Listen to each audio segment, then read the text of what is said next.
Radio centro video. Žvaigždės anekdotas. Aš jums papasakosiu patį naujausią anekdotą pasaulyje. Tik tai sutarėm, jūs niekam jo nepasakosit. Gerai? Jums vieninteliam, okay? Klausykit. Gyvena tokia viena kiaulė. Nu, tokia nebloga kiaulytė buvo, viskas ten tvarkoja, žinai, bet ant jos galvos tik tai 7 plaukai tie augo. Įsidėmėkit, 7. Ir jinai draugavo su vienu šernu.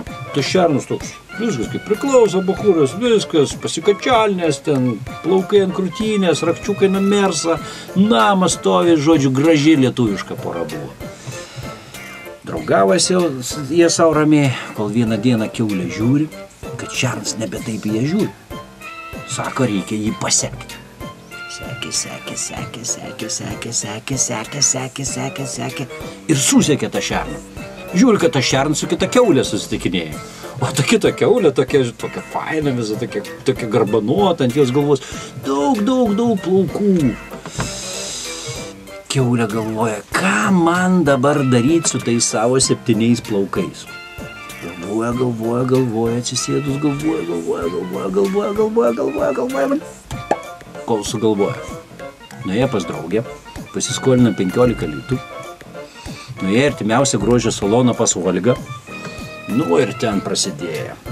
Pasidarė manikiūrą, pasidarė pedikiūrą, ten susikalė uskariukų čia, žinai, pasisipešioja antakių, žinai, pasidarė permanentinį makiažą, ten žodžiu, nusidepiliavo kojas, žinai, ten įsikalė bamskarą, žinai, jau ten, žinai, pasidarė tatuiruotę mažą čia, žinai, ant užpakalio tokį drugelį, žinai, nu, žodžiu, ten viskas pasičirškina soliarime, taip pakėpė, taip viskas, žinai, viskas tvarkoja.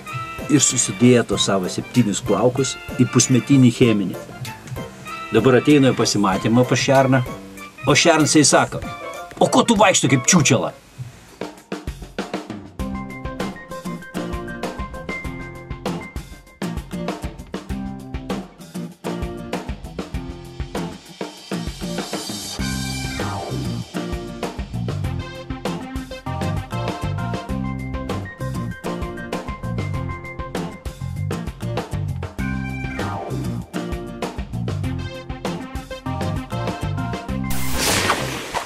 Įsijunk gerą nuotaiką. Radio centras.